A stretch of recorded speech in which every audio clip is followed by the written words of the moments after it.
mainstream media is entirely to program you. That's the sole purpose of entertainment these days. And there's all kinds of ways they do it, some subtle, some not so subtle, and it's been going on for years. A common tactic is for them to take something that means one thing and turn it into something else. Years ago, I remember seeing an advertisement on American television that took Tracy Chapman's song, Talking About a Revolution, which is about not about war on drugs, and they were actually running pictures of them busting into black people's houses and at gunpoint and everything. And meanwhile, the irony of Tracy Chapman's revolution going on in the background. And so sometimes they push it a little too far, but now everything is designed to manipulate you. Now we have a few oligarchs that own all the media, and now they want to own all of the internet too, because that's their birthright, because they have lots of numbers. That's all any of them have, is lots of numbers, and that makes them better than any other human, because they know how to manipulate those numbers. That's all it is. It's all nonsense. It's all a concept, and it's all going to come tumbling down. When you build a system whose foundations are rotten, then it can't continue. The whole thing is going to collapse. I mean, this has happened throughout history. What do you do about it? I don't know. You don't buy Bitcoin, that's for sure. Bitcoin reminds me very much of the tulip craze that the Dutch in the 16th century went through, where tulip bulbs became more expensive than gold, and it just went bust one day because people were going, well, these things, they just divide and we can, yeah. So the tulip thing. Yeah, I mean, they are a beautiful flower. I like tulips.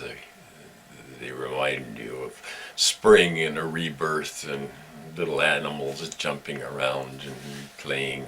I had a discussion about sea monkeys in my last video. Yes, sea monkeys. I always dreamed as a child of owning my own sea monkeys. The ads were in the comic books. They did tricks and everything. And I never got my sea monkeys. And then later on I did some research and I found out that sea monkeys really do exist. Well, at least they used to. There's still a few left. I'm starting a foundation to save the sea monkeys. I just expect when we see endangered species, we've got to act. So get behind me and support the Sea Monkey Foundation. I'll tell you where to send your donations to.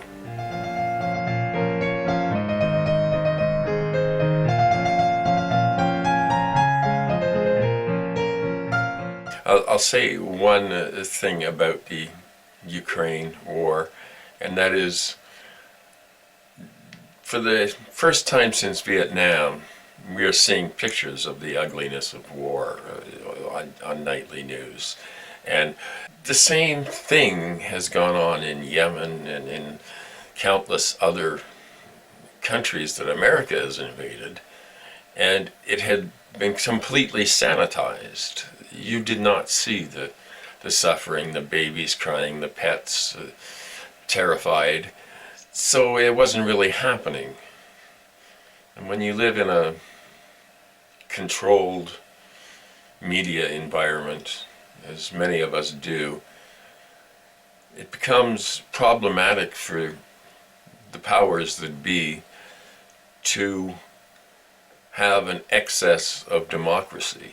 And this is what they believe they're seeing, because they think that democracy is mob rule rather than putting controls on mobs. The American military learned its lesson well in Vietnam, because in Vietnam we had actual film footage of what was going on, and they learned pretty quickly that that isn't for our delicate eyes to see.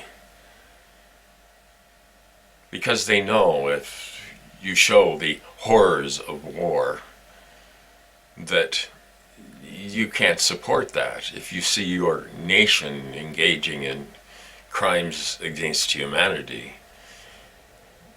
you can't accept that. And people power come into play and stop it.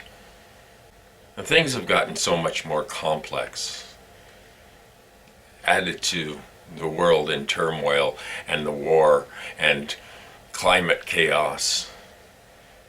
Every time there's a thunderstorm now, I used to stand out in them and yeah, thunderstorm, cool.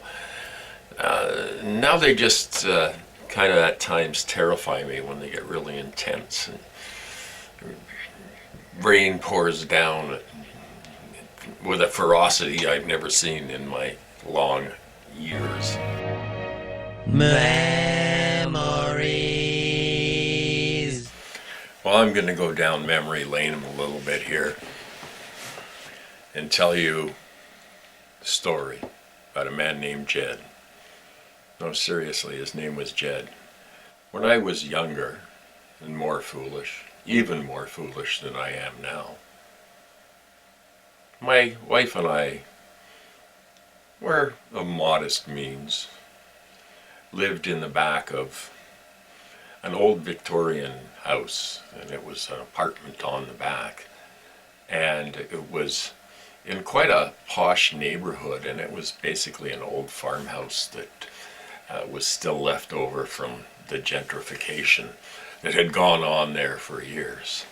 And of course, we lived there, and I drove an old beat-up pickup truck, and we became known as the Byron Hillbillies, Byron being the name of the town. And it's a very interesting cultural experience to be in that situation and be looked down upon. I mean, really look down your nose upon from the good denizens of Byron. Anyway, we had a sort of a band back there. We had mattresses stuffed in the window so it wouldn't cause any problems, and thought it was pretty soundproof and pretty good. So we had this punk thing going on one night and just screaming out punk lyrics and stuff, and this was this was in the 80s. This place had been split up into 3 apartments, and the 2 front apartments, the kids were partying. They were young guys moved in there, and they were partying. The same thing in the 3rd apartment. So it was, they would drop by sometimes, and it was a pretty crazy scene.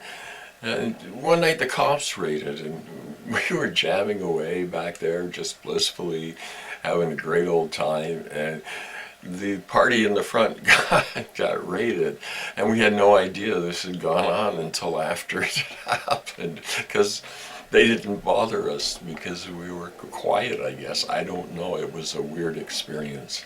Karma was with us that day. Karma can sometimes be with you or be against you, depending on its mood, because karma can be quite bitchy.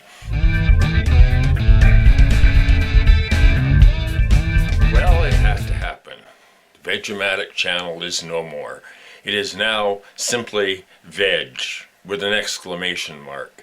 Now, originally I started this channel nigh on years ago, a little over a decade ago, and it was originally called the Vegematic Deluxe Show. But that got a little bit confusing, so I shortened it to Vegematic. Well, then people couldn't find it because it wasn't spelled the same way as the kitchen appliance. So anyway, continuing on with the less is more idea, then I just decided to abbreviate the whole thing and call it Veg. So the channel is now just Veg with an exclamation point. Why the exclamation point? I just thought it would be adding a little bit of flair to my otherwise dull and uninteresting videos. So now we understand why Trump wanted to get those right-wing judges on the court right before the election. McConnell has got to be one of the biggest hypocrites in the world, and it's time to get rid of the gerontocracy that rules America. Just my opinion. And isn't it amazing, the more knowledge humans acquire, the more technological ability, the more crazy and retrograde things get. I just think that too much change sometimes is not good. I mean, change for change's sakes.